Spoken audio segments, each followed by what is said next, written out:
Bharatiya Janata party 30 વર્ષથી ગુજરાતની અંદર શાસન કરે છે, 10 વર્ષથી કેન્દ્રમાં છે, છતાંય ભારતીય જનતા પાર્ટી 30 વર્ષની અંદર શું કર્યું તે આજે સભ્ય બનાવવા માટે ઘરે ઘરે જવું પડે છે.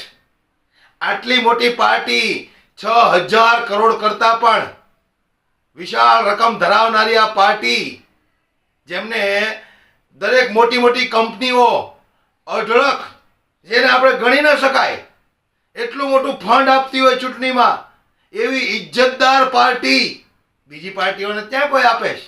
આને જ આપે છે 250 કરોડ, 200 કરોડ, 500 કરોડ. તો આવી પાર્ટીને આજે ઘરે ઘરે જઈને સભ્ય ગોતવા પડે છે કે તમે ભારતીય જનતા પાર્ટીમાં આવો અને ભારતીય જનતા પાર્ટીની ખુરશી સાફ કરો.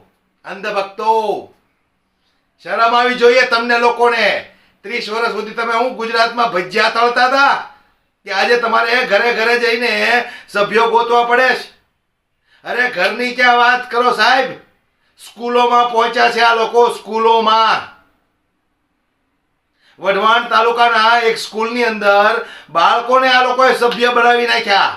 હમણાં થોડી જ વાર પહેલા મારા એક મિત્રે મને મેસેજ કર્યો, જામનગરની અંદર રીવાબા અને એમના આ મળતિયાઓ કોલેજમાં પહોંચ્યા.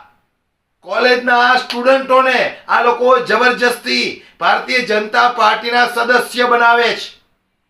શરમ આવી જોઈએ. 30 વર્ષથી તમે જો શાસન કરતા હોય અને તમારે સભ્ય બનાવવા માટે ઘરે ઘરે જવું પડતું હોય, કામ બહુ સારા કર્યા છે ને એટલે તમને લોકો એન્ટ્રી કરવા દે છે. વડોદરાની અંદર જોયું મેં તમને કેવા ભગાડે છે.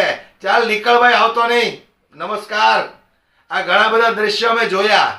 એટલે હું ગુજરાતની જનતાને કહેવા માંગુ છું કે જો તમને એવું લાગતું હોય કે આ ઈમાનદાર પાર્ટી છે, આ પાર્ટીમાં કોઈ જાતનો ભ્રષ્ટાચાર થતો નથી, આ પાર્ટીમાં મોંઘવારી વધી નથી, આ પાર્ટીમાં ગેસના બાટલાનો ભાવ વધ્યો નથી, પેટ્રોલનો ભાવ વધ્યો નથી, લોકોને કામ ધંધો રોજગાર મળી રહે છે, કોઈ ખેડૂતે ક્યારે આત્મહત્યા કરી નથી, કોઈ બેન દીકરી ઉપર ક્યારે બળાત્કાર થયો નથી, આવું બધું તમને આ પાર્ટીના શાસન દરમિયાન જોવા મળ્યું હોય ને તો જ ઈમાનદારીથી આના સભ્ય બનજો, નહીતર ભગવાન પણ તમને ક્યારે માફ નહીં કરે.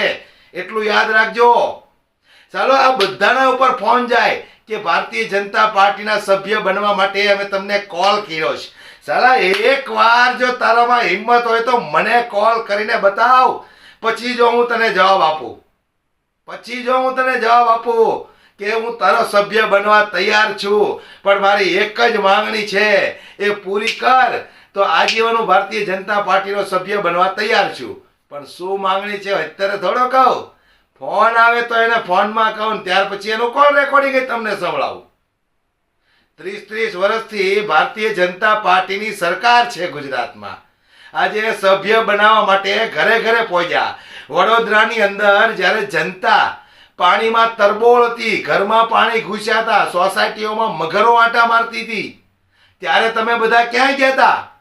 હમણાં તો મેં કંઈક બોર્ડ વાંચ્યું હતું કે ભાઈ સોસાયટીની બહારથી કચરો ઉઠાવવાની ના પાડી દીધી. લે, આ સોસાયટી વાળાએ આપણને ચૂંટણી ટાણે ગરવા નહોતા દીધા, એટલે ભાજપ વાળાએ નક્કી કર્યું કે જે સોસાયટી વાળાએ ચૂંટણી સમયે પ્રચાર કરવા માટે ગરવા નહોતા દીધા, એ સોસાયટીની બહારથી કચરો ઉઠાવવાનો જ નહીં. અસંખ્ય ફોન આવે, મગજમારી થાય ત્યારે માંડ ઉઠાવવાનો. આવું બધું આ લોકો કરે છે. બોલો, જે જનતાએ આને વોટ આપ્યા ને એ જનતાની પત્તર ફાડવા માટે હવે આ લોકો સામા પાણીએ થયા છે. તો 156 જેને હસતા હસતા આપી છે ને એવા ગોબર ભક્તોને હું કહેવા માંગુ છું કે હવે તમે લઈ લો એક વખત, આ લાવો. ઘર પાસે કચરો ભેગો થાય પછી કોલ કરજો, અમારે અહીંયા ગંદકી થઈ છે, આ ગંદકી સાફ કરાવરાવો. કેવા કા લોકો આવે છે. 156 જે ચૂંટાઈને આવ્યા છે ને એ તો દેખાતા બી નથી કોઈને, ક્યાં ગયા છે. મને તો એવું લાગે છે કે પટાયા ફરવા ચાલ્યા ગયા લાગે છે, કોઈ દેખાતું જ નથી કશે. અને આજે બહુ સારા કામ કર્યા છે ને એટલે લોકોને સભ્ય બનાવવા માટે નીકળ્યા છે. ભગવાનનો ડર રાખીને હું કહું છું કે 30 વર્ષના શાસનમાં તમે 1% પણ ભ્રષ્ટાચાર ન જોયો હોય ને 1% પણ બળાત્કાર ન જોયા હોય ને તો જ આ પાર્ટીના સભ્ય બનજો, નહીતર ભગવાન તો તમને માફ નહીં જ કરે પણ તમારી આવનારી પેઢીઓ પણ તમને માફ નહીં કરે. દોસ્તો, વિડીયો ખૂબ શેર કરો, દરેક લોકો સુધી પહોંચાડો કે આ પાર્ટીમાં જે લોકો જોડાય એ વધુમાં વધુ જાગૃત બને અને આ પાર્ટીમાં જોડાતા પહેલા 100 વખત વિચાર કરે અને ત્યાર પછી જોડાવું હોય તો અમારી કઈ ના નથી. ગુલામી કરવાનો શોખ હોય એ તો કરવાના જ છે.